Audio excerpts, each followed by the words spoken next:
High voltage విలనిజానికి సరికొత్త నిర్వచనం కోట. ఒక్క విలన్ గానే కాకుండా ఎలాంటి పాత్రనైనా అవలీలగా పోషించగల అతి కొద్ది మంది నటుల్లో కోట ఒకరు. అయితే కోట శ్రీనివాసరావు ప్రతి నాయకుడిగా నటించాడంటే ప్రేక్షకుడిలోనూ ఆవేశం కట్టలు తెంచుకుంటుంది. ఆయన తండ్రి వేషాల్లో కనిపించారంటే భావోద్వేగాలు పొంగి ప్రవహిస్తాయి. ఆయన కామెడీ చేశాడంటే ఇక థియేటర్లు నవ్వులతో హోరెత్తాల్సిందే. ఇలా అన్ని రకాల పాత్రల్లో ఒదిగిపోయిన అరుదైన నటుడు కోట శ్రీనివాసరావు. నటనలో ఎవరెస్ట్ ఆయన. మాకు కోట ఉన్నాడని తెలుగు చిత్ర పరిశ్రమ ప్రేక్షకులు గర్వంగా చెప్పుకునే స్థాయి ఆయనది. ఆయన ఇక లేరు. ఈ సందర్భంగా కోట శ్రీనివాసరావు గురించి మరిన్ని విషయాలు ఇప్పుడు తెలుసుకుందాం.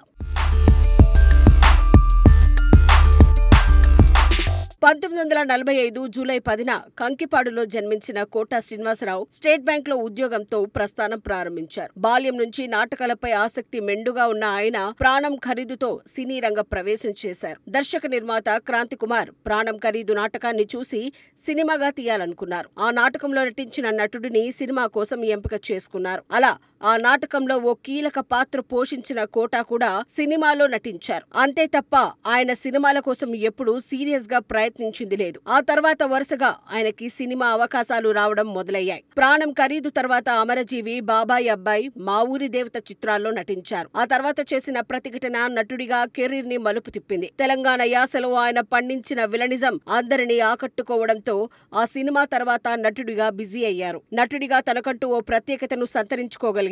ఆహనా పెళ్లంట సినిమాతో పాటు రేపటి పౌరులు, ప్రతిఘటన, శివ, శత్రువు, గాయం, గోవిందా గోవిందా, హలో బ్రదర్, ఆమె, అనగనగా ఒకరోజు, గణేష్, ఆడవారి మాటలకు అర్థాలే వేరులే, ఇలా చెప్పుకుంటూ పోతే చెబుతూనే ఉండాల్సి వస్తుంది.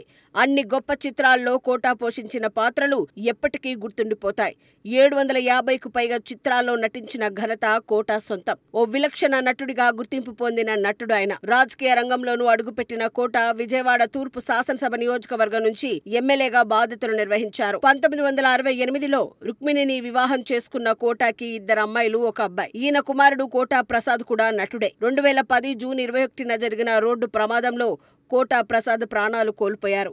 కోటాకి 2010లో భారత ప్రభుత్వం పద్మశ్రీ పురస్కారాన్ని ప్రకటించింది. రాష్ట్ర ప్రభుత్వం అందజేసే నంది పురస్కారాలు 9 వరించాయి. కోటాని అల్లు రామలింగయ్య పురస్కారంతో పాటు పలు పురస్కారాలు వరించాయి. తాను సినిమాల్లోకి ప్రవేశించిన తొలి నాళ్లలో సినిమా ప్రభావం జనాలపై ఉండేది. ఎందుకంటే సామాన్య జనానికి సినిమా దూరంగా ఉండేది కాబట్టి.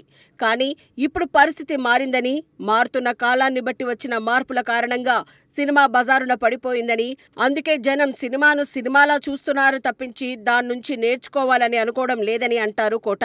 ముక్కుసూటిగా మాట్లాడడం, ఉన్నది ఉన్నట్లుగా చెప్పడం కూడా కోట ప్రత్యేకత. దీనివల్ల కొన్నిసార్లు ఇబ్బందులు పడ్డా తన నైజం మార్చుకోని వ్యక్తిత్వం ఆయన సొంతం. ప్రతినాయకుడిగా, తండ్రిగా, భర్తగా, కమెడియన్గా, క్యారెక్టర్ ఆర్టిస్టుగా అన్ని రకాల పాత్రల్లో నటించి అభిమానులను అలరించిన కోట తెలుగు ప్రేక్షక హృదయాల్లో ప్రత్యేక స్థానాన్ని సంపాదించుకున్నారు. తెలుగు సినిమా పరిశ్రమ గొప్ప నటుడిని కోల్పోయింది. ఆయన లేని లోటు ఎవరూ తీర్చలేనిది. ఆయన ఇక లేరని తెలిసి పలువురు సినీ ప్రముఖులు నివాళులర్పించారు.